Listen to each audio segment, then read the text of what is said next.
पक्के तत्वों के उदय हो जाने से योगी जन को क्या प्राप्त होता है। वीडियो में आगे बने रहें। पक्के तत्वों की प्रवृत्तियां आपको गुरुदेव भगवान बता रहे हैं। श्रीमद् पारक संहिता अध्याय 18 के 13वें श्लोक में बताया है, सत्य परम तत्वेन निर्णयम क्षमा च स्थिरताम निर्बंधता योगी सह निर्बंधम परम श्रेष्ठम। योगियों में परम श्रेष्ठ गुरु महाराज जी ने प्रसन्न चित्त होकर निर्बंध से कहा कि सत्य परम तत्व से युक्त योगी निर्णय पूर्वक बुद्धि वाला, क्षमा भाव वाला हो जाता है तथा सभी बंधनों से रहित होकर परमात्मा के परम प्रकाश को स्थिरता ग्रहण करता हुआ परम शांति से रहता हुआ निज स्वरूप को जानता है। सत्य विचारयों च गृहीत्वा गुणम परम विवेकम निर्बंध धैर्यस्य गुणम तज्ञोत्ता भावम परम वैराग्यम। 14वें श्लोक में श्री गुरु महाराज जी हंसदेही के पक्के तत्वों की प्रवृत्तियों को समझाते हुए गुणों का विवेचन करते हुए कहते हैं कि सत्य विचार वाली दोनों प्रवृत्तियों से विवेकता का परम गुण उत्पन्न होता है। धैर्य तत्व के स्थायी भाव होने से सर्वदा त्याग का भाव बन जाता है, क्योंकि यह संसार एवं उसकी वासना क्षण भंगुर हैं, जिसके कारण परम वैराग्य का विशेष गुण योगी में विद्यमान हो जाता है। दयाशीलाभ्याम सुजान पुरुषे गुरु भक्ति परायणम निर्बंध साधु स्वभाव गुणम च।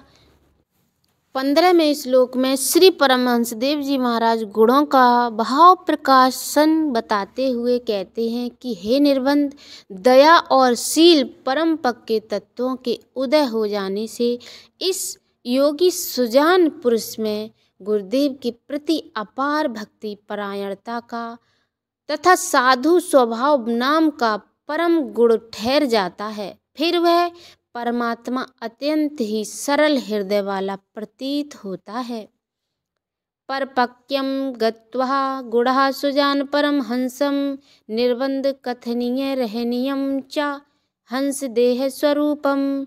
16वें श्लोक में परम पूज्य गुरुदेव भगवान कहते हैं कि हे निर्बंध, ऐसा सुजान परम हंस पक्के तत्व तथा उनकी 5 प्रवृत्तियां एवं विवेक वैराग्य गुरु भक्ति साधु स्वभाव गुणों से युक्त हुआ हंस देही के स्वरूप को प्राप्त कर कथनी और रहनी में समान भाव वाला हो जाता है।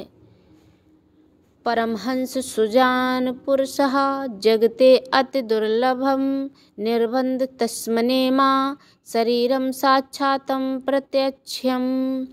17वें श्लोक में परम श्रद्धेय सद्गुरुदेव भगवान जी कहते हैं कि हे निर्बंध कहते हैं, जो बंधनों से मुक्त एक साधक है वो गुरुदेव भगवान से प्रश्न करता है और कहता है, हे प्रभु, मुझे तत्वों के पक्के तत्वों की प्रवृत्तियां बताओ।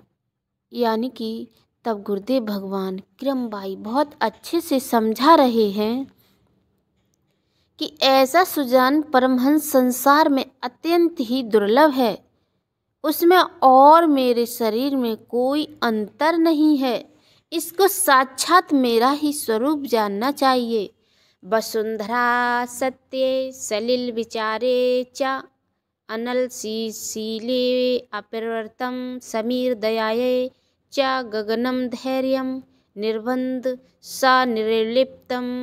18वें श्लोक में निज हंस देही का स्वरूप समझाते हुए श्री गुरुदेव भगवान कहते हैं कि पृथ्वी सत्य में, जल विचार में और अग्निशील भाव में लीन हो जाती है तथा वायु दया में और आकाश तत्व धैर्य में परिणित होकर पक्के तत्व का स्वरूप बन जाता है।